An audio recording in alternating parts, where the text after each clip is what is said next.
of our template creation. We're going to cover dimensions today. So what I've drawn is a little sketch on the screen there, just so we can do various types of dimensions and set them out according to how we want to view them and how we want them to look on our sheets. What I've done is I've created a view called dimension style, thrown that sketch in. So let's start. First thing I want to do is go dimensions. I want to put some linear dimensions on. So when we look at what we've got here, there's a lot of out of the box stuff here. We can either use this and just rename it to suit and get rid of what we don't want later on. Right, so typically what I would do is let's use that Arial 2.5 to start off with. So I'll pick two lines and it looks relatively good. I've got the right font, which is Arial. It's above where I want it. The arrows are not quite right. So what I do is I pick it. I'll go edit. I'll rename it to what I want it to be, which is 2.5 millimeter Arial. Let's do it Arial for font style underscore TR for transparent. Maybe we put in the arrow type that we're using as well. We'll just go arrow in this case. We say okay. So the first thing I want to do is change my arrow. Where's that? Happy with all of that. Just need to find the arrow tag. So there's the arrow there. It's a 30-degree arrow. I prefer to use the 20 one, and I say okay.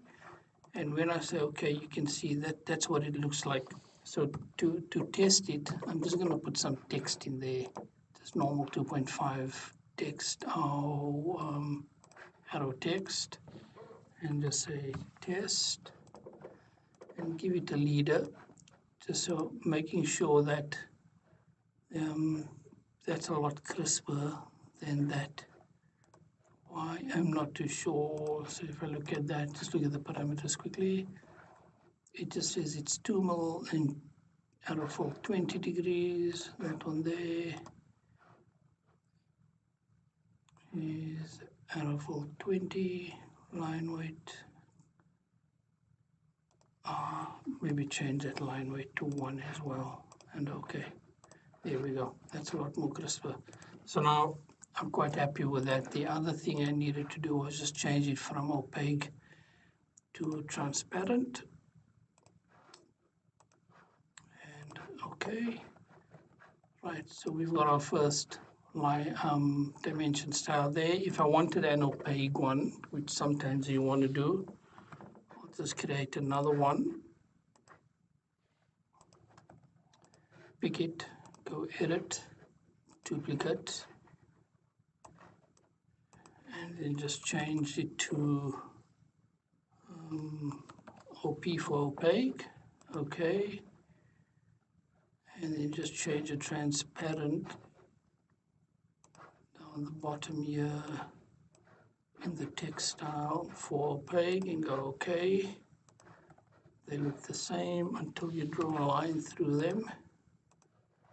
And you can see what the opaque does. Right, so you've got your two styles. That's 2.5, opaque and transparent. So we can do the same for angular. Once again,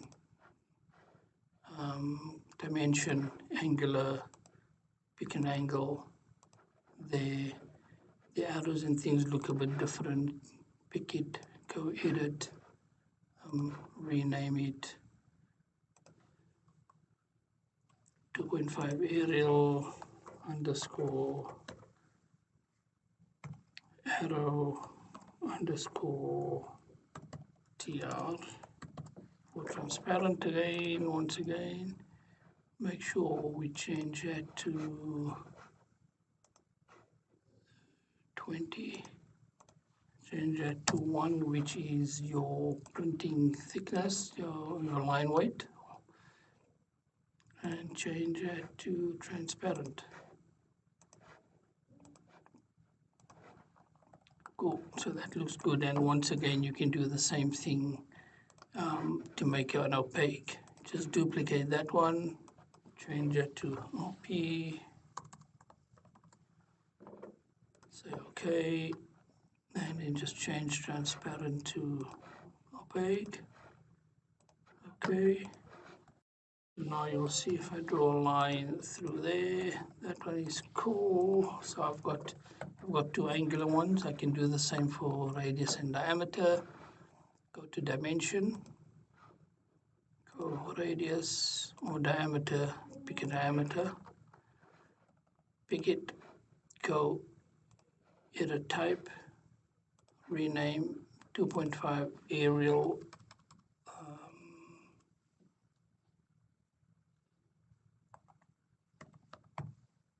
arrow underscore tr for transparent.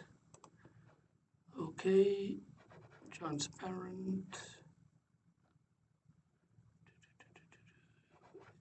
and okay, that actually looks cool. So with the diameter and the radius, you've got the option of pulling the text out, and this line, you could either be an arc or a line, and you change it by going to edit, and you can change the leader type. If I change it here to arc, you'll see that it gives me more of an arc, right? You can do the same to radius.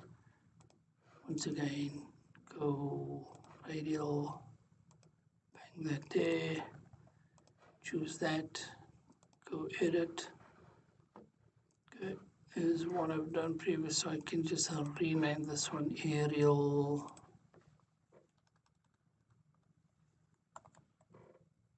arrow transparent. Okay, make that 1 like we had previously, and maybe change that to arc. The other thing you can change is also your decimal places. You can see that when I had 3 decimal places, I could take the decimal places off completely, or I could give it a custom decimal place, or just say, none. I'll say, give me 2 for now.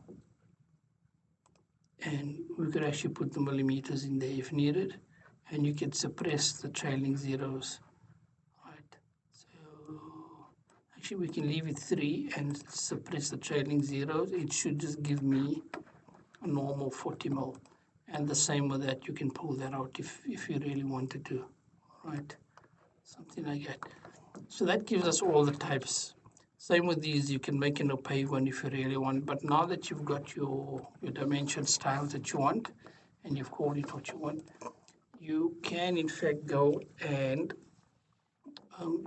remove the others, and you could either, the best place to remove it really, I just want to see if it's an annotation.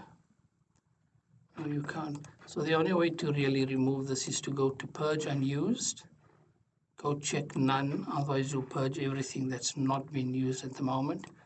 Go down to your,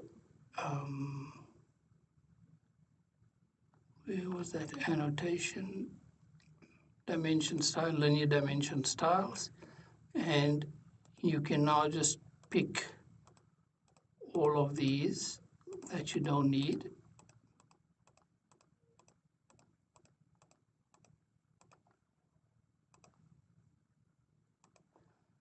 As well as the angular ones. I don't need that. And there were some radial ones as well, radial dimensions. I don't need those two. And I say, okay. So now if I go in there and I look, I can see I've only got the 2 that I've created. And you can create one for 3.5, 1.8, etc., etc.